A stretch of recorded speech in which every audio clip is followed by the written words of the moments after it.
Hey everyone, Ryan here at Etrailer. Today on our 2024 Ford Maverick, we're going to be showing you how to install the Roadmaster towed vehicle battery charge line kit. Before we do that though, let's take a minute, we'll check this out and talk about what it's going to do.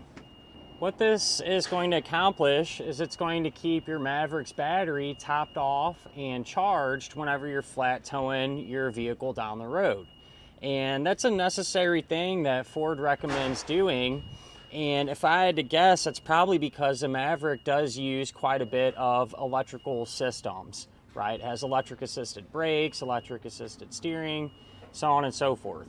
And so, you know, by keeping the proper voltage and the battery topped off, those components are going to be able to work correctly, because when you are towing, you know, not only are those using electricity, but your supplemental braking system as well. So every time that you hit the brakes in the coach and your braking system activates, that will take a little bit of juice from your battery.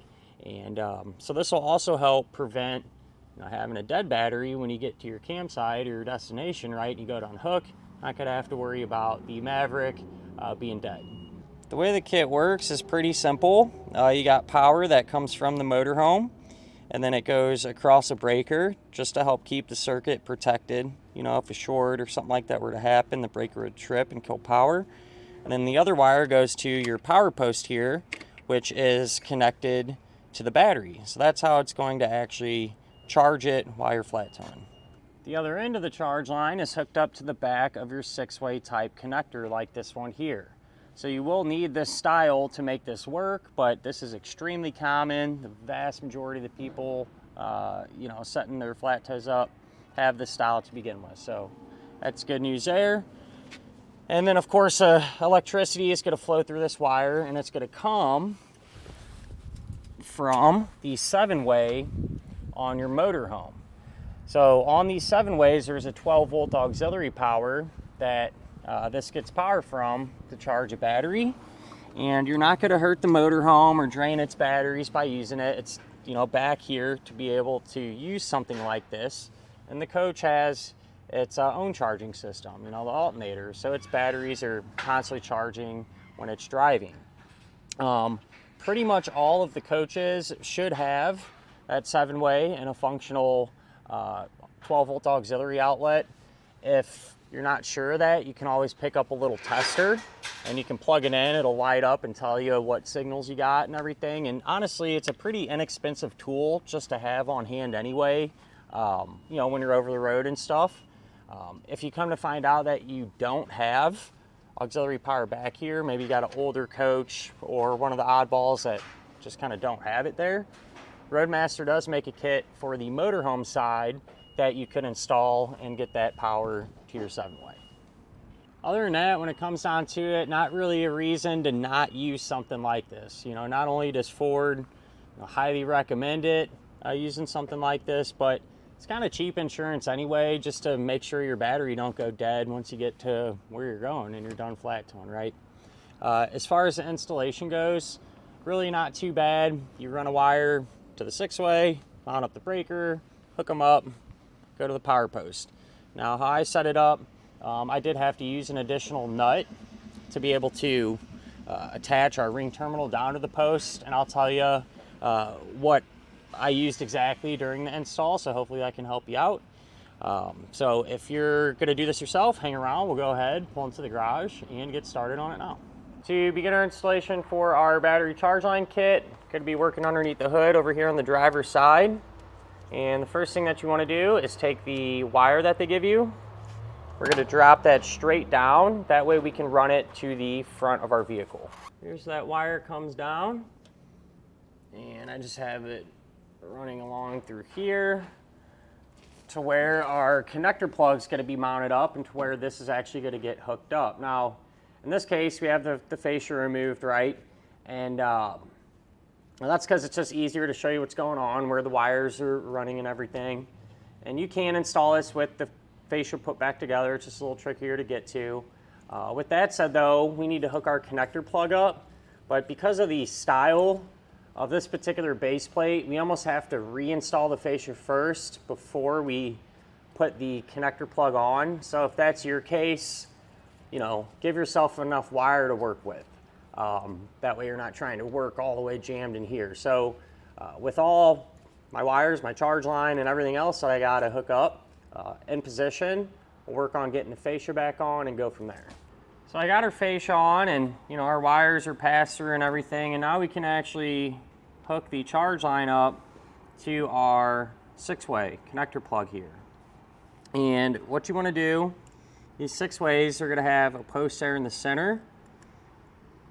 That's the one that we're going to be using. You can take a small Phillips screwdriver and back that set screw out almost all the way. Then you'll take the charge line,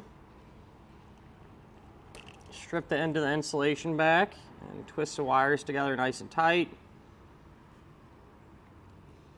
We'll place that into the terminal, and I really don't want any exposed wire hanging out of the top of it, so I cut that too long.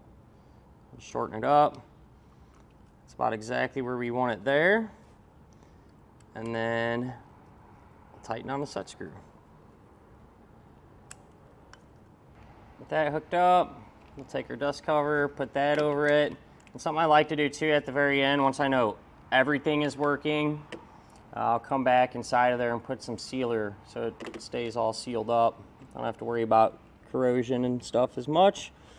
So for now, we'll go ahead and just secure our 6-way to the base plate.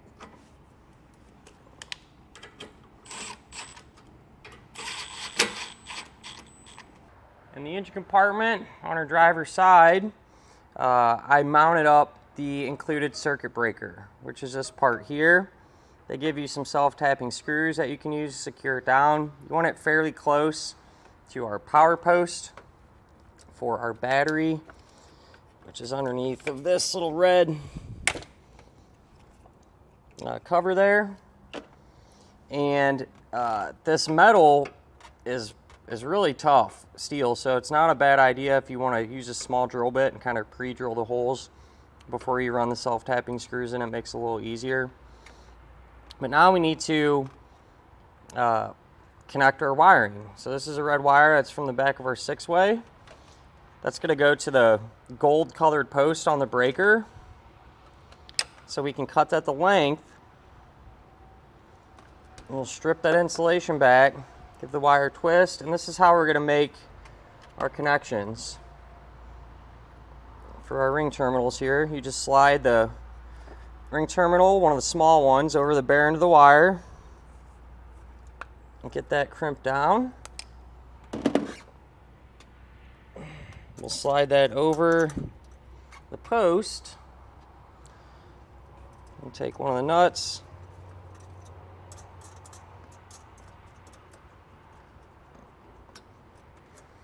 Get that hand tight.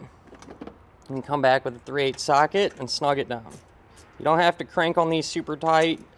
You'll probably break the breaker off of the mounting bracket, so just snug, bump it once, and that'll be good. I took the remaining piece of our wire that we had left over, cut it to length, crimped on a small terminal just like we did this one, put it on the silver post. Then on the other end of the wire, I crimped on the large terminal. And this is going to go to this post here. I'll slide over it. And I did this little plastic piece, I did take a pair of snips and cut that out so we could actually get this to sit flat.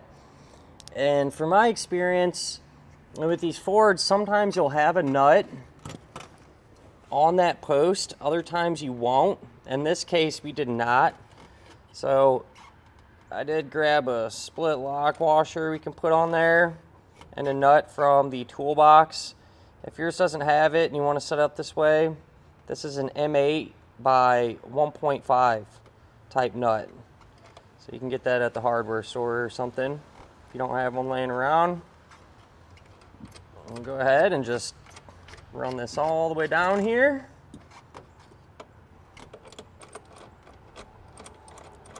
And we can snug it up.